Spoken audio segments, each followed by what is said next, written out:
I'm old enough to remember when this quaint habit of people working and with little extra money they had, they'd put away into a bank and they'd open a savings account and they get interest on the money that they put in there that was above the inflation rate. And, you know, and again, when I was a kid, you know, they used to have all these ads, Eastern Airlines, of course, they're gone. You know, come on down, you know, go to Florida. And all the retirees started going down there. People could actually retire on what they saved. And that concept is long gone. And when you really see the beginning of the death of it has been going on for quite some time, but it really became very apparent after 9/11. And people forget that prior to 9/11, just months before, you know, Bush was elected in November of 2000, the country was in a severe recession. The dot-com bubble had burst in March of 2000. He was really disliked, and then 9/11 came. And what happened? They told everyone, go out and spend money. They lowered interest rates to 46-year lows. That's what created the housing bubble, all of these other bubbles that went along with it. The nation was in a recession. And then, of course, when they began to raise interest rates, later on in the 2000s, 2005, 2006, you started seeing the results happen immediately with the housing bubble bursting.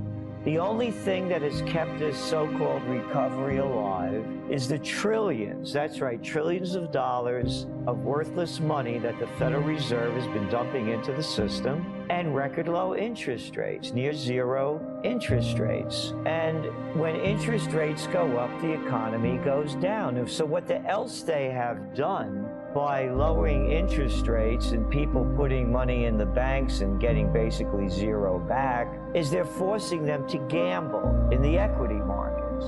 So again, it's an interest rate recovery. It cannot go on forever. The only reason these emerging markets emerged at the levels that they have is because of all the hot money flowing into them, because U.S. interest rates were so cheap.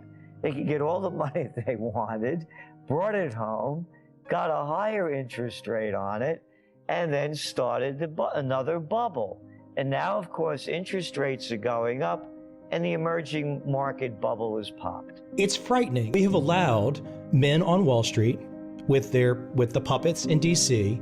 to basically have boom-bust scenarios as far as the eye can see. And I'm starting to wonder if just people are so whiplashed and so afraid, they're just willing to believe anything a talking head tells them. It's not only in that, it's in every field. You know, the United States is talking now about attacking Syria. And I watched yesterday 3 painful hours of the Senate Foreign Relations Committee hearings. It was a freak show. And I'm saying to myself, how can any self-respecting adult believe these jerks? So what's going on with the rest of the people? All right. Again, you know, I remember, you know, growing up, you know, in college, they had this song, you know, I take the 8:19 into the city and I get to work by 9. Nobody takes the 8:15 into the city anymore. They're on the road at 5:15. They're getting home at 7, 8 o'clock at night. Those are the people that have jobs. The other ones in Slavelandia are working in these terrible joints called Target and Macy's, Walmart's, the whole deal. So people have no lives. They have no money. Again, I'm old enough to remember this quaint little thing they used to have, pharmacists. That's right, the people that grew up in the community or moved into the community, opened up the drugstores, they're gone. The people that had hardware stores. There was O'Reilly's stationery store down the block. It's a multinational takeover, and it's global. So people have nothing, and they've lost their minds. Look what they look like. Look what they're eating. Fast food? There's no such thing as fast food. It's crap food, and they look like crap. They think like crap. They drink crap. They have crappy jobs. They get crappy pay. They don't even know what's going on when it hits them in the face. I began the Trends Research Institute in 1980.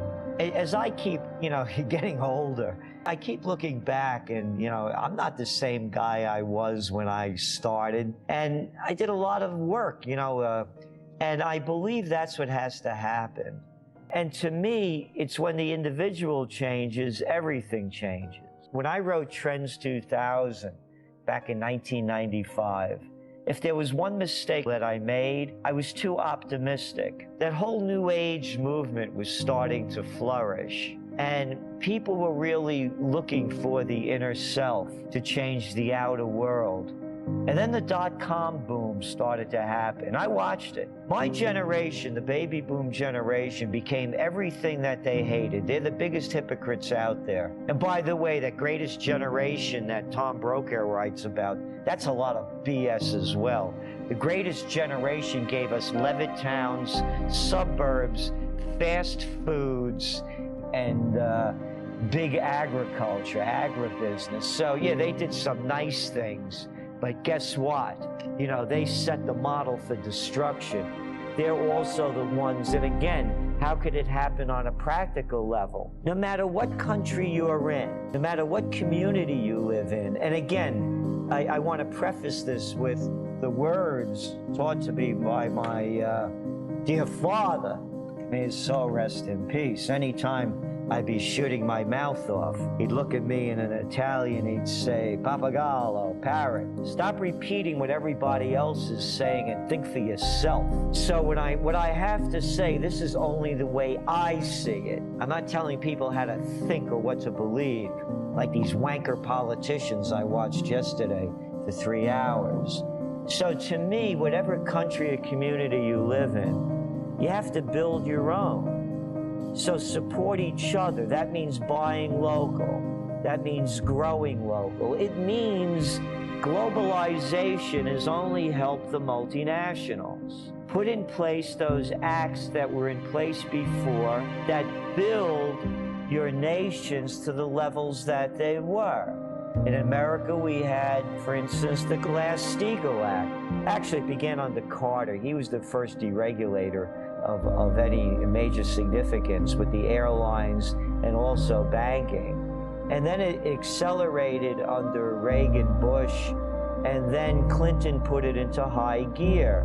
He deregulated not only the Glass-Steagall, the banking industry, acts that were put in place purposefully when the Great Depression was going on because of the destruction that the banks wrought with the crash of '29. And then you go back and look at all of the deregulations that happened. I was mentioning about why we used to have, entrepreneurs, stationery stores, haberdashers, dress shops, pharmacies, hardware stores, etc., is because laws were in place. The Clayton Antitrust Act, the Robinson-Patman Act, the Sherman Antitrust Act. Well, if you wanted to go into business, and let's say you wanted to sell silverware, and you went to the manufacturer of the silverware and glasses and things and said you wanted to buy 5 dozen of these, 8 dozen of those, or 12 dozen of this, he'd give you a price. And then Mr. Big walks behind you. He says, I want 100 dozen of these, 300 dozen of those, and 800 dozen of that. Who would get the best price today? Well, obviously Mr. Big. But not in the old days, not in America. It was a level playing field. Everyone got the same price. And that's why you had competition. That's why people, even the milkman, could buy a home and retire on the savings that he had. Those days are gone.